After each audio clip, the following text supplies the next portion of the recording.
Welcome back to the AI Daily Brief Headlines Edition, all the daily AI news you need in around 5 minutes. Just one day after Meta released its Llama 3.1 family of models, Mistral has hit back with another competitive open model that they're calling Mistral Large 2. Devendra Chaplow from Mistral writes, "Super excited to announce Mistral Large 2, 123 billion parameters, fits on a single H100 node. Natively multilingual, strong code and reasoning, state-of-the-art function calling, and open weights for non-commercial usage." The blog post that they announced this with was called Large Enough, and the company writes, compared to its predecessor, Mistral Large 2 is significantly more capable in code generation, mathematics, and reasoning. And indeed, the blog really focuses on the code and reasoning dimensions of this. They write, "We trained Mistral Large 2 on a very large proportion of code. Mistral Large 2 vastly outperforms the previous Mistral Large and performs on par with leading models such as GPT-4o, Claude 3 Opus, and Llama 3 405B. They also write that a, quote, significant effort was devoted to enhancing the model's reasoning capabilities. One of the key focus areas during training was to minimize the model's tendency to hallucinate or generate plausible sounding but factually incorrect or irrelevant information. This was achieved by fine-tuning the model to be more cautious and discerning in its responses, ensuring that it provides reliable and accurate outputs." Now, anytime Mistral launches a model, the developer community gets very excited. Indeed, in many ways, the battle for the standard bearer flag for open source AI has been a competition between Meta and Mistral.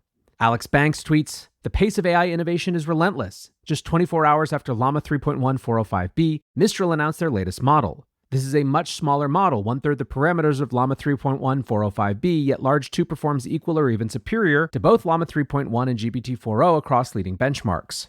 After sharing comparison benchmarks for the MMLU, Human Eval, and GSM-8K, Alex continues, "This is incredible performance given the model's size.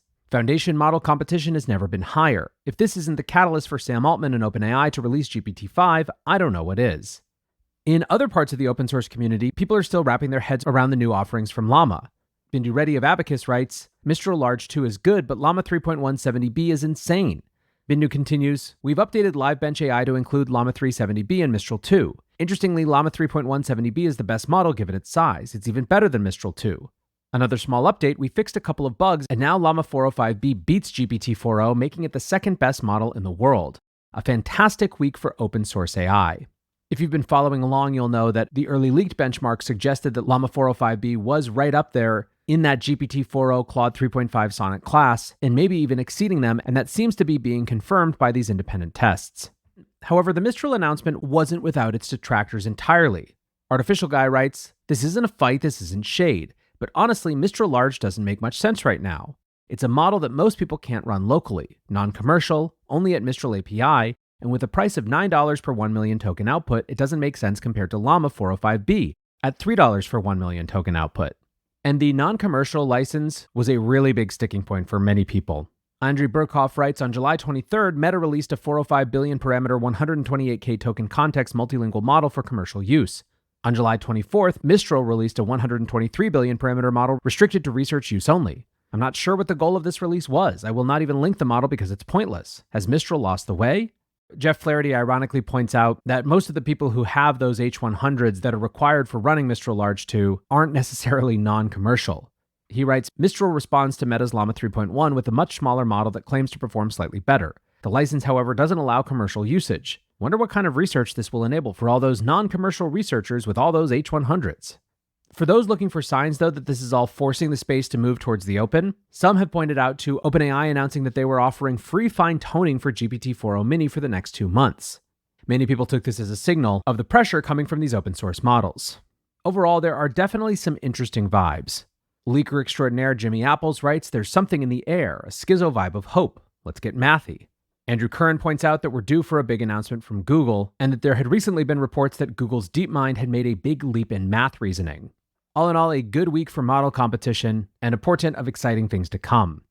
Speaking of models, Kling, the Chinese AI video generation model that took the internet by storm about a month ago, is now widely available. Initially, Kling was only available in China and required a Chinese phone number, but on Wednesday, July 24th, Kling tweeted, "The moment we've all been waiting for is here," introducing the official global launch of Kling's AI International version 1.0. Any email address gets you in, no mobile number required. Once again, this has got to put pressure on OpenAI to release something when it comes to Sora. Over in the search engine wars, Bing has gotten an AI redesign. And like what we've seen recently from Google's AI overviews, of course, in many ways feeling to imitate the example of Perplexity, Bing now puts the AI-generated answers right at the middle as the main part of the experience, while moving traditional search results over to the side. As The Verge points out, Bing's new layout goes beyond general summaries. It's basically much more equivalent to a customized Wikipedia page that's created on the fly, and at least that particular reviewer is worried that it will be overwhelming. That said, I'm certainly willing to give it a try, and I think from Microsoft's perspective, Bing has to make some bold moves to try to carve out space in a search market that is still obviously dominated by Google. Lastly today, former NFL quarterback Colin Kaepernick has launched a new AI startup called LumiStory AI. It's backed by Reddit co-founder Alexis Ohanian and, quote, plans to use AI's capabilities to give aspiring creators tools they might otherwise not have access to. Says Kaepernick, it allows us to help fill in the skill gaps of creators. We're now building in that direction to try and open that up and democratize storytelling. In his post announcing their investment, Alexis wrote, Lumi is much more than a cool AI demo. It's a place where anyone, no matter their skill set, is empowered to build, publish, and actually monetize their stories. Too many new AI tools are forgetting about that last part. How do they do that? We're talking end-to-end story creation, simple AI tools, physical and digital publishing, and built-in merchandising. It's everything a creator needs to make and scale their work, even without a network in Hollywood or the dollars to pay a big team. That's how we level the playing field. That's how we get more people in the room telling more diverse stories. Lumi is about to turn every storyteller into their own personal Disney. And so once again, it appears that we have here an example of the trend away from just general AI interfaces towards actual full product suites that have a vision of how to integrate AI to make things happen. That, however, is going to do it for the AI Daily Brief Headlines edition. Next up, the main episode.